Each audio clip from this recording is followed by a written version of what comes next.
Dear student, बहुत बहुत स्वागत अपने YouTube channel commerce with Sanjeev sir में। और आज हम लोग शाकुंभरी यूनिवर्सिटी, मां शाकुंभरी यूनिवर्सिटी जो सहारनपुर उत्तर प्रदेश की यूनिवर्सिटी है, उसमें बिजनेस ऑर्गेनाइजेशन का जो पेपर है वो हुआ। और वो पेपर देखिए कैसा आया। ओके, यहां पर पेपर दिखाने का मतलब ये बिल्कुल नहीं है कि हम ये दिखाना चाह रहे हैं कि नहीं हम सबसे सुपर है, बल्कि उसके पीछे दो कारण होते हैं। एक तो वो कारण जिन बच्चों ने एग्जाम दिया और देने के बाद में उन बच्चों का जो प्रश्न पत्र है वो कहीं छूट गया हो या उसको कैसे सॉल्व करना है, थोड़ा सा ये समझ में आ जाता है। दूसरा, अदर यूनिवर्सिटी के बच्चे जो चाहते हैं कि हमको अदर यूनिवर्सिटियों का पेपर देखने को मिल जाए, तो उनके लिए भी ये एक प्रकार से मॉडल का काम करता है, मॉडल पेपर का काम करता है। ओके, और हालांकि जो लोग हमसे जुड़े हुए थे या जिन लोगों ने नोट्स परचेज किए थे, तो उनका कोई भी प्रश्न बचा ही नहीं, अथवा वाले भी जो प्रश्न हैं वो भी सब पड़े हुए आए। आप देखिए कि एक दो स्टूडेंट ने जो कमेंट्स भेजे हैं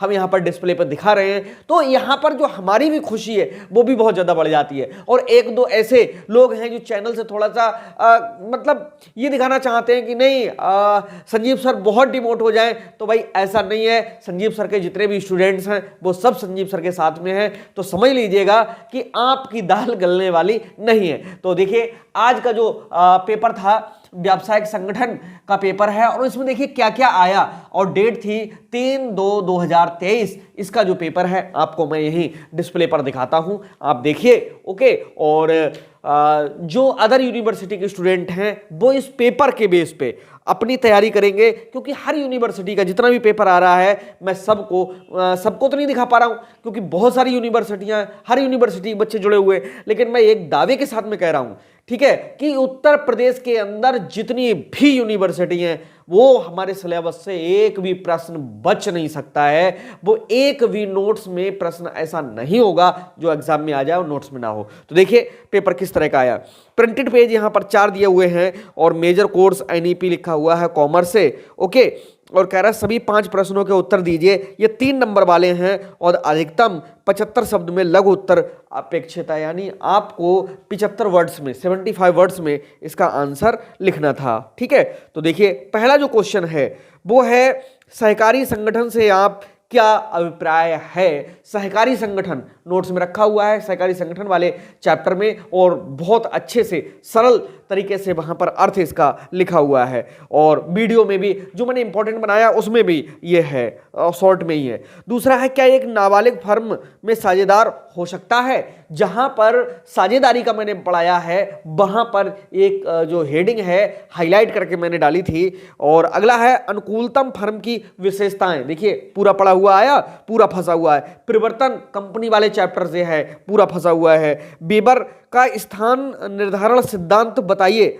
ओके, बीबर के नाम से जो सिद्धांत प्रतिपादित किया गया है वो भी है, और एक और 2 सिद्धांत हमने अपने नोट्स में रखे थे। तो ये सारे क्वेश्चन देखिए आपके पढ़े हुए हैं, कोई एक ऐसा प्रश्न नहीं है जो पढ़ा हुआ नहीं हो। अब चलते हैं 7.5 नंबर वाले में, और वो कह रहा है कि केवल 2 प्रश्नों के उत्तर दीजिए। 2 के उत्तर देने थे। पहले नंबर पर लिखा है एक निजी कंपनी और सार्वजनिक कंपनी में किस प्रकार से भिन्न होती है, दोनों में अंतर आपको लिखना था। और दूसरे अगले जो नंबर पे प्रश्न है वो है एक व्यावसायिक इकाई के आकार को प्रभावित करने वाले मुख्य कारकों की व्याख्या कीजिए। इसमें कारक लिख के आ गया, वहां पर घटक लिखा हुआ है। ओके, और है एक ही, ओके, वहां कारक या घटक करके हमने दिया था।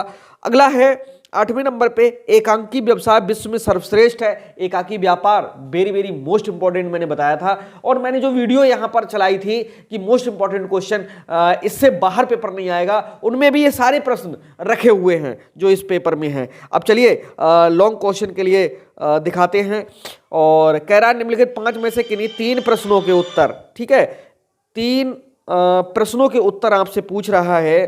तो यहां 3 प्रश्नों के आंसर देना है। 9th नंबर पे लिखा हुआ है what do you understand by the business organisation. Okay, यानी जो लॉन्ग क्वेश्चन है वो कह रहा है व्यावसायिक संगठन से आप क्या समझते हो। भारत में व्यावसायिक संगठन के अध्ययन का महत्व क्यों अधिक हो गया है, यानी आपको महत्व लिखना था इसका, और व्यावसायिक संगठन के बारे में लिखना था। तो एक व्यापार को चलाने के लिए जो जरूरतें होती हैं उनको इकट्ठा करना व्यावसायिक संगठन कहलाता है। बहुत अच्छा क्वेश्चन है आपका। अगला है व्यवसाय का अर्थ बताइए। व्यवसाय की प्राचीन तथा नवीन अवधारणा स्पष्ट कीजिए। देखिए, प्राचीन और नवीन अवधारणा जो यहां से दिया गया है, ये माइंड मैपिंग के लिए क्वेश्चन दिया हुआ है। ठीक है, व्यवसाय की अवधारणा जो हमने बताई है उसमें पुराने समय में व्यवसाय का क्या स्तर था, आज के समय में क्या स्तर है, इन दोनों के बीच का डिफरेंस लिखना था, जो पहले ही चैप्टर से रखा हुआ है, जहां पर हमने जो स्टेप बताए हैं बिजनेस के। ठीक है, जो उद्योग धंधों का विकास से पहले व्यवसाय का विकास के चरण हैं। ठीक है, व्यवसाय के विकास के चरण हैं, वहां से है, लेकिन आपको तो ऑप्शनल में भी मिले हुए हैं। ठीक है, संयुक्त पूंजी कंपनी आ गया, इसके लाभ तथा हानियां बताने हैं। ओके, देखिए पूरा क्वेश्चन यहां से फंसा हुआ है। अगला है औद्योगिक स्थान निर्धारण यानी स्थानीयकरण की परिभाषा दीजिए। औद्योगिक स्थान निर्धारण को प्रभावित करने वाले घटकों का वर्णन कीजिए। पूरा लॉन्ग क्वेश्चन जो नोट्स में है सेम का सेम यहां पर रखा हुआ है। अगला है संयोजनों की वृद्धि के लिए कौन से कारण उत्तरदायी हैं। संयोजन के लाभ एवं हानियों को संक्षेप में वर्णन कीजिए। संक्षेप में पूछ रहा है, संयोजन का मतलब होता है वही बिजनेस कॉम्बिनेशन से। तो पूरा पेपर लगभग में अच्छा आया है। ओके, और पूरा पेपर कहीं ना कहीं पर जो बच्चे हैं उन्होंने अगर थोड़ा सा भी ध्यान से देख लिया होगा तो समझ लो कि मजा आ गया होगा। ओके, और अगले सेमेस्टर में एडमिशन स्टार्ट है। जो लोग पिछले सेमेस्टर में जुड़े हुए थे वो तो सब जुड़ ही रहे हैं। अगर नया स्टूडेंट भी कोई जुड़ना चाहता हो तो ऑफिस का नंबर इससे पहले आपको स्क्रीन पे मिल गया होगा, उसके थ्रू आप जा सकते हो, जुड़ सकते हो, ऐड हो सकते हो।